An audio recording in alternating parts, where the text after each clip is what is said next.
सबको यथा योग्य नमस्ते। आज मैं राष्ट्र कवि मैथिली शरण गुप्त द्वारा रचित देश प्रेम की कविता मातृभूमि का अध्ययन कराने जा रही हूँ। इसकी व्याख्या जो है प्रत्येक शब्द का अर्थ बताते हुए मैं करने वाली हूँ, इसलिए इसको बहुत ध्यान से सुनिएगा। पाठ थोड़ा जटिल है, थोड़ी कविता मुश्किल लगेगी आपको, लेकिन यदि आप ध्यान से सुनोगे तो आपको बिल्कुल भी मुश्किल नहीं आएगी। मैं शुरू कर रही हूँ। नीलांबर परिधान हरित पट पर सुंदर है, सूर्य चंद्र युग मुकुट मेखला रत्नाकर है। नदियां प्रेम प्रवाह फूल तारे मंडल हैं, बंदी जन खग वृंद शेष फन सिंहासन है। करते अभिषेक पयोद हैं, बलिहारी इस वेश की। हे मातृभूमि तू सत्य ही, सगुण मूर्ति सर्वेश की। अब पहले शब्दों के अर्थ जान लीजिए। नीलांबर, नीला अंबर अर्थात नीला आकाश, परिधान कहा जाता है वस्त्रों को, और हरित होता है हरा रंग। हरित पट पर सुंदर है, यानी कि हरे रंग के वस्त्रों पर नीले रंग के आकाश रूपी वस्त्र सुंदर नजर आ रहे हैं। अब यहाँ पर भारत माता की बात हो रही है, अपनी भूमि की बात हो रही है। तो यहाँ पर मातृभूमि के लिए वो क्या कहते हैं कि जो हरी भरी हमारी मातृभूमि है, हरियाली से युक्त है, उस पर नीला आकाश जो है नीले रंग के वस्त्रों के समान सुंदर दिखाई देता है। सूर्य चंद्र युग मुकुट, सूर्य और चंद्रमा, युग का अर्थ होता है युगल अर्थात जोड़ा, कि ये दोनों जो है सूर्य और चंद्रमा इसके मुकुट हैं। हमारी मातृभूमि के मुकुट के समान जो है सूर्य और चंद्रमा है। मेखला रत्नाकर है, और मेखला जो होती है करघनी होती है, अर्थात कमर पर बांधे जाने वाला एक, जैसे बेल्ट होती है उस तरह से एक आभूषण होता है मेखला। तो रत्नाकर कहा जाता है सागर को, कि सागर जो है हमारी मातृभूमि की मेखला यानी के करघनी के समान है। नदियां प्रेम प्रवाह, इसकी नदियां जो है प्रेम का प्रवाह कर रही हैं, अर्थात प्रेम रूपी प्रवाह जो है नदियों से हो रहा है। फूल तारे मंडल हैं, कि इसके फूल जो है तारे मंडल हैं, तारों का जो समूह है वो फूल हैं। बंदी जन खग वृंद, अब बंदी जन कौन होते हैं? जो गुणगान करने वाले होते हैं। प्राचीन समय में जो राजा का गुणगान करने के लिए उनके दरबार में भी जो है बंदी जन हुआ करते थे, और वो राजा की प्रशंसा और स्तुति के गान गाया करते थे। तो उस तरह से बंदी जन इस मातृभूमि के कौन है? खग वृंद, खग कहा जाता है पक्षियों को, कि पक्षी जो है इस मातृभूमि के बंदी जन है, अर्थात इस मातृभूमि की का गुणगान करने वाले कौन है? पक्षी हैं। शेष फन सिंहासन है, और इस मातृभूमि का सिंहासन कौन है? शेष फन, शेष नाग का जो फन है उस पर यह विराजमान है, उस पर ये टिकी हुई है। करते अभिषेक पयोद हैं, अभिषेक होता है जल छिड़कना, पवित्र जल का छिड़काव किया जाना या सिंचन किया जाना, वो कहलाता है अभिषेक।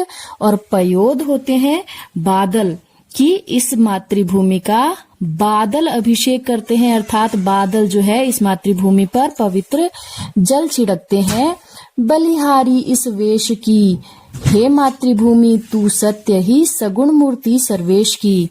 कि अब यहाँ पर मैथिली शरण गुप्त क्या कह रहे हैं कि बलिहारी, की हम इस वेश के बलिहारी हैं, इस वेश पर न्यौछावर हैं। कैसा वेश? जिसमें नीले अंबर रूपी परिधान है, हरे रंग की इस धरती पर जो बहुत सुंदर लग रहे हैं, जिसके सूर्य और चंद्रमा मुकुट के समान है, और समुद्र उसका आभूषण है करघनी के समान, जिसकी नदियां प्रेम रूपी प्रवाह फैला रही है, या जिसकी नदियों से प्रेम का प्रवाह हो रहा है।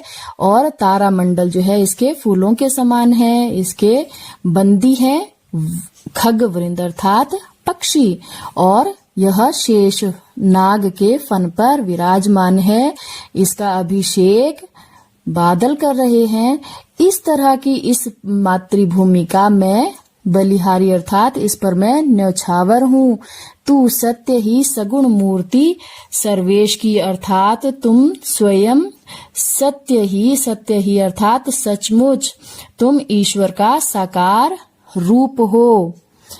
आगे अब देखिए, जिसकी रज में लोट लोट कर बड़े हुए हैं, घुटनों के बल सरक सरक कर खड़े हुए हैं, परमहंस सम बाल्यकाल में सब सुख पाए, जिसके कारण धूल भरे हीरे कहलाए। हम खेले कूदे हर्षयुक्त जिसकी प्यारी गोद में, हे मातृभूमि तुझको निरख मग्न क्यों ना हो मोद में।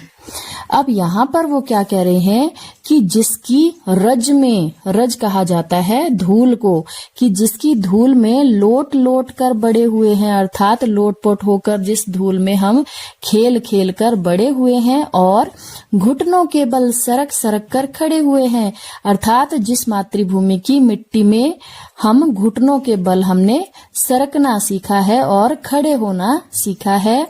परमहंस सम बाल्यकाल में सब सुख पाए। परमहंस कहा जाता है ज्ञानी व्यक्ति को, कि ज्ञानी व्यक्ति के समान हम सबने बाल्यकाल में ही, बाल्यकाल होता है बचपन में, सब सुख पाए, हमने सारे सुखों को प्राप्त किया, जिसके कारण धूल भरे हीरे कहलाए। और धूल भरे हीरे यहाँ पर इन्होंने क्यों कहा?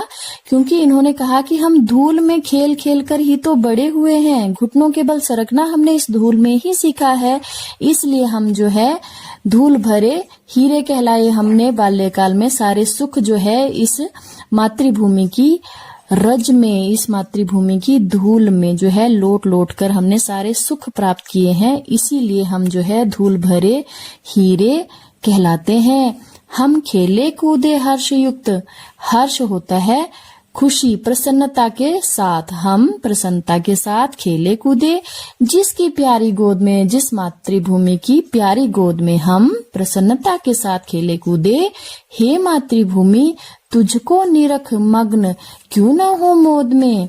कि अब यहाँ पर मातृभूमि से कह रहे हैं कि हे मातृभूमि तुझको निरख अर्थात देख कर, कि तुझको देख कर हम, मोद होता है प्रसन्नता में, हम प्रसन्नता में मग्न क्यों ना हो, कि हम प्रसन्नता से जो है खुश क्यों ना हो, कि जब हम तुम्हारी धूल में लोट लोट कर बड़े हुए हैं, हमने घुटनों के बल सरकना सीखा, खड़े होकर चलना सीखा, और यहाँ पर बाल्यकाल में ही हमने सारे सुखों को प्राप्त किया, और हम धूल भरे हीरे कहलाए, अर्थात हम हीरे के समान बड़े हुए, हम, हमारा पालन पोषण उस तरह से हुआ।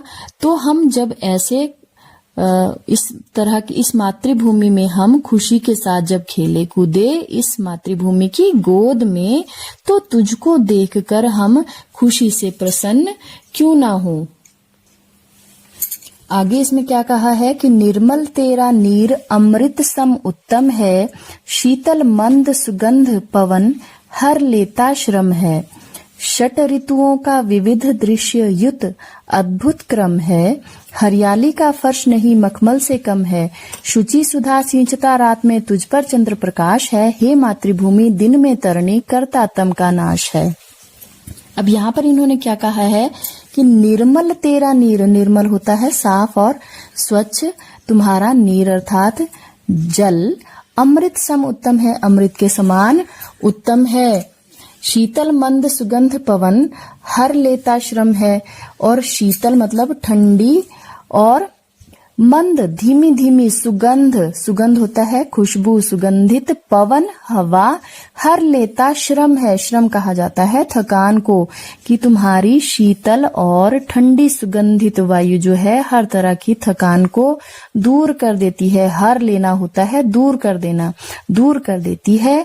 षट ऋतुओं का विविध दृश्य युत अद्भुत क्रम है, यहाँ पर जो 6 ऋतुओं का क्रम है वो भी बहुत ही अद्भुत है, बहुत ही हैरान कर देने वाला है। अब 6 ऋतुओं का क्रम कौन कौन सा है, कि हमारी जो 2-2 महीने तक 6 ऋतुएं चलती हैं उसके क्रम की यहाँ पर बात की जा रही है। मैं आपको बताना चाहूंगी वो 6 ऋतुएं कौन कौन सी हैं।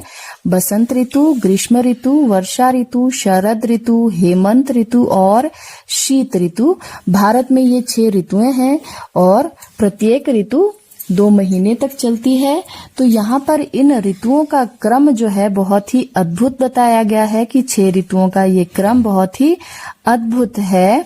हरियाली का फर्श नहीं मखमल से कम है, कि जो हरियाली यहाँ पर फर्श की तरह बिछी हुई मिलती है, अर्थात जो हरी भरी धरती हमारी है वो फर्श की तरह नजर आती है, वो मखमल से कम नहीं है, कि जहां तहां जो है हरियाली जो नजर आ रही है वो मखमली है, अर्थात बहुत ही कोमल है, वो मखमल सा एहसास दिलाती है।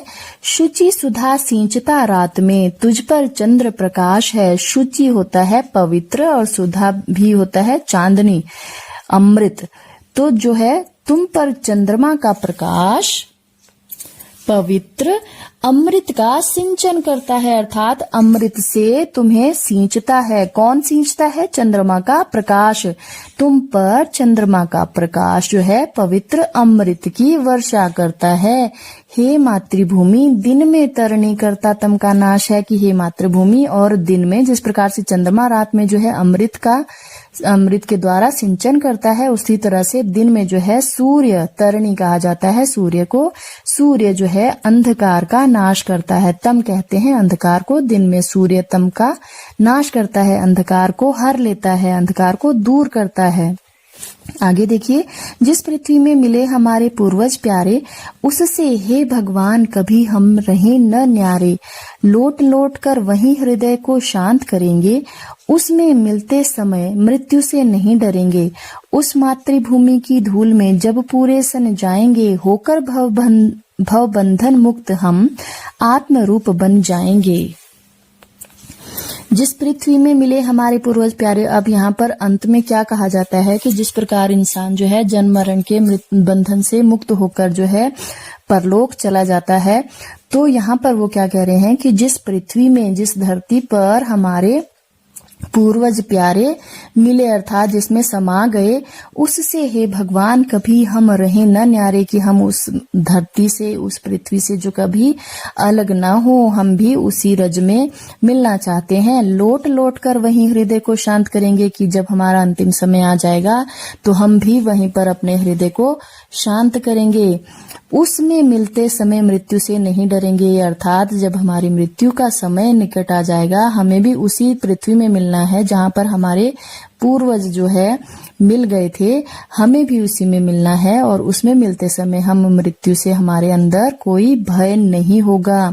उस मातृभूमि की धूल में जब पूरे सन जाएंगे, अर्थात जब हम उस मातृभूमि की धूल में पूरे सन जाएंगे, बिल्कुल सराबोर हो जाएंगे, तब भव बंधन मुक्त हम आत्म रूप बन जाएंगे। तब हम जन्म मरण के बंधन से छूट कर, मुक्त होकर आत्म रूप बन जाएंगे, अपने स्वयं का रूप या आत्मा का स्वरूप प्राप्त कर लेंगे। अर्थात जब हम इस धरती से हमारा जाने का समय होगा, तो हम भी अपने पूर्वजों के समान उसी धरती में, उसी धरा में, उसी मिट्टी में मिल जाएंगे जिसमें हमारे पूर्वज मिले थे, और हम उसमें मिलते हुए बिल्कुल भी घबराएंगे नहीं, और उस मातृभूमि की धूल में सनने पर हमें जो है बहुत ही संतोष प्राप्त होगा, और हम आत्मा का स्वरूप प्राप्त कर लेंगे।